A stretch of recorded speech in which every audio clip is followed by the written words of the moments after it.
여러분, 드디어 다주택자분들의 운명을 결정지을 최후의 타임라인이 확정되었습니다. 정부가 양도세 중과 유예를 오는 5월 9일 단 하루의 예외도 없이 종료하겠다고 선포했습니다. 그런데 오늘 발표의 핵심은 종료일 자체가 아닙니다. 내가 가진 집이 강남에 있느냐 아니냐에 따라 잔금을 치를 수 있는 보너스 시간이 완전히 갈렸다는 사실입니다. 강남 3구와 용산구는 딱 4개월, 하지만 그 외 지역은 6개월의 시간이 주어집니다. 이 차이를 모른 채 계약서를 썼다가는 수억 원의 세금을 생돈으로 내야 할 판입니다. 오늘은 지역별로 다르게 돌아가는 잔금 시계의 함정과 세입자가 있는 집을 팔 때 반드시 챙겨야 할 파격적인 예외 규정까지 낱낱이 파헤쳐드립니다. 구윤철 부총리는 오늘 국무회의에서 아마는 없다는 말로 시장의 헛된 기대감을 일축했습니다. 5월 9일 이전에 계약을 마친 사람들에게만 마지막 탈출구를 열어주겠다는 겁니다. 첫 번째 함정은 바로 4개월이라는 짧은 시간입니다. 강남 3구와 용산구처럼 토지거래 허가를 받아야 하는 곳은 5월 9일까지 계약하고 9월 9일까지 모든 등기를 마쳐야 합니다. 당초 3개월 유예를 검토했지만 허가 절차에 시간이 걸린다는 국민 의견을 반영해 한 달을 더 얹어준 겁니다. 하지만 4개월은 큰 집을 팔고 잔금을 치르기에 결코 넉넉한 시간이 아닙니다. 두 번째 함정은 서울 나머지 지역과 경기도 주요 도시들에 적용되는 6개월의 시간입니다. 과천, 광명, 분당, 하남 등 12개 지역은 11월 9일까지 잔금을 치르면 중과를 면제받습니다. 강남과 경기 지역에 각각 집을 가진 다주택자라면 머릿속이 복잡해질 겁니다. 어느 집을 먼저 팔고 어느 시점에 잔금을 받아야 절세 혜택을 극대화할지 정교한 설계가 필요하기 때문이죠. 만약 강남 아파트를 팔면서 경기 지역처럼 6개월 뒤에 잔금을 받기로 약속한다면 어떻게 될까요? 양도세 기본 세율에 최대 30%가 더해지는 세금 폭탄을 정면으로 맞게 됩니다. 다주택자 중과세가 적용되면 수익의 70%에서 80%가 세금으로 날아갑니다. 집을 팔아서 남는 게 아니라 오히려 손해를 보는 기막힌 상황이 벌어질 수 있다는 뜻입니다. 이번 주에 당장 시행령이 개정됩니다. 정부가 이토록 속도전을 내는 이유는 시장에 더 이상의 유예는 없다는 명확한 메시지를 전달해 매물을 끌어내기 위해서입니다. 대통령의 발언은 한층 더 강경합니다. 윤록 임대주택 혜택을 악용해 수백 채를 보유한 사람들이 양도세를 영원히 피하는 꼴은 절대 좌시하지 않겠다고 못 박았습니다. 임대 의무 기간이 끝나면 일반 주택과 똑같이 중과세하라는 대통령의 지시는 임대사업자들에게 주어진 마지막 성역조차 무너뜨리겠다는 선전포고와 같습니다. 자, 이제 가장 복잡한 세입자 예외 조항을 쉽게 풀어드리겠습니다. 전세를 낀 집은 실거주 의무 때문에 그동안 팔기가 매우 어려웠던 게 사실입니다. 정부는 이번에 세입자의 임대 기간이 남아있다면 그 기간만큼은 실거주 의무를 최대 2년까지 유예해주기로 했습니다. 갭투자, 매수자도 이제 시장에 들어올 수 있게 된 거죠. 하지만 여기서 눈이 번쩍 뜨일 조건이 하나 붙습니다. 이 예외는 오직 무주택자가 집을 살 때만 적용됩니다. 즉, 집 있는 사람이 전세 낀 집을 사는 건 여전히 규제 대상입니다. 결국 이번 정책의 숨은 의도는 다주택자의 매물을 무주택 서민들이 받아내게끔 유도하는 겁니다. 다주택자끼리의 거래는 철저히 배제하겠다는 정부의 단호함이 읽힙니다. 매수자분들도 꼭 기억하셔야 할 점이 있습니다. 세입자의 계약갱신 청구권은 이 상황에서 인정되지 않습니다. 새 집주인이 실거주를 목적으로 입주한다면 2년 뒤에는 비워줘야 합니다. 김용범 정책실장은 본인이 거주하겠다고 하면 법적으로 2년만 보장하면 된다고 명시했습니다. 매수자에게는 입주의 확신을, 매도자에게는 매각의 길을 열어준 셈입니다. 2026년 2월 현재 가계부채 2천조 원 돌파라는 거대한 그림자가 우리 경제를 덮치고 있습니다. 정부는 이번 양도세 종료를 통해 가계부채의 연착륙을 시도하고 있습니다. 5월 9일까지의 데드라인은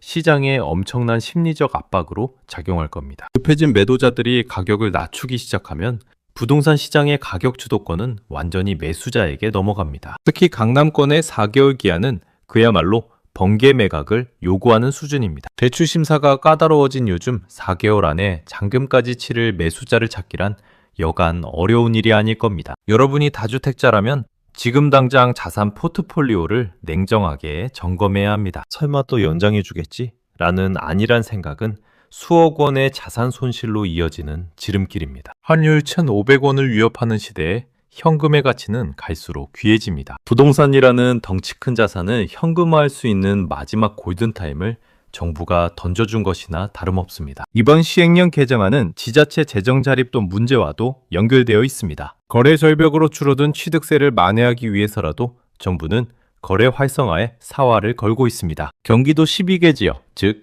과천, 광명, 분당, 하남 등에 거주하시는 분들은 11월 9일이라는 날짜를 절대 잊지 마세요. 이때가 바로 매물 폭탄이 정점에 달하는 시기입니다. 부동산은 정보의 싸움입니다.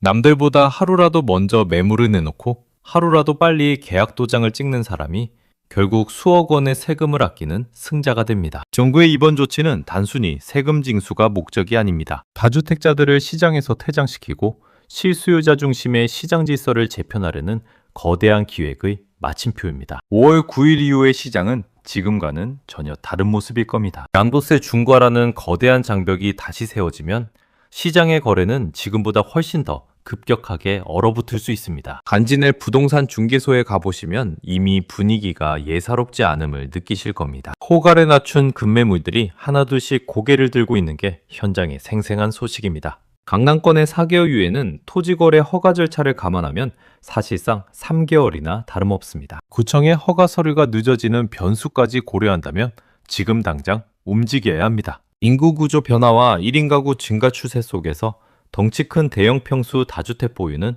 갈수록 리스크가 커집니다. 이번 유예 종료는 자산 체질 개선의 최적기입니다. 세입자 예외 규정에서 무주택자 매수 조건을 다시 한번 강조합니다. 이 조건을 무시하고 계약했다가 나중에 중과세 대상임을 알게 되면 그 책임은 전적으로 매도자에게 있습니다. 결국 현금을 쥐고 있는 무주택자들에게는 강남 상급지로 진입할 수 있는 사상 최대의 기회가 열린 겁니다. 다주택자들의 급매물을 골라잡을 수 있는 장이 펼쳐졌습니다. 정부의 시장 상황 감안이라는 표현은 건설사 부실과 금융권의 PF 위기를 방어하겠다는 뜻입니다. 부동산 경착력을 막기 위해 다주택자의 희생을 요구하는 측면도 분명히 있습니다. 대통령이 지적한 300채 보유자 사례는 단순한 예시가 아닐 겁니다. 임대사업자 전수조사나 추가적인 세무조사가 뒤따를 수 있다는 경고로 해석해야 합니다. 이번 주 시행령 개정은 법적 효력이 즉각적입니다. 나중에 다시 생각해보자는 여유는 이제 사치입니다. 째깍거리는 시계 초침 소리가 여러분의 자산 가치를 갉아먹고 있습니다. 오늘 이 소식을 전하며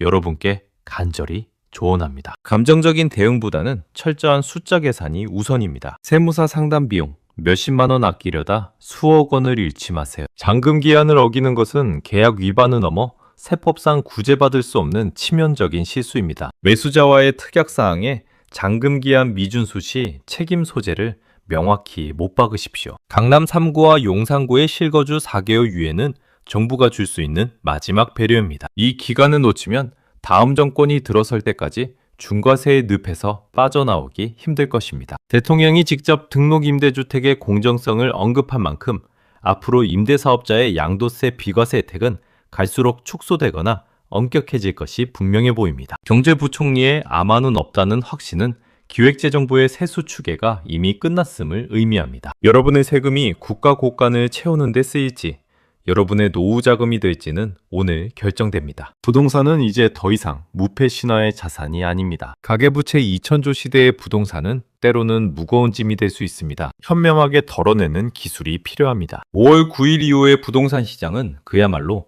거래 실종 상태에 빠질 가능성이 큽니다. 팔고 싶어도 팔 수 없는 상황이 오기 전 지금이 바로 탈출의 적기입니다. 2월부터 5월까지의 100일은 대한민국 부동산 역사에서 가장 많은 손바뀜이 일어나는 시기로 기록될 겁니다.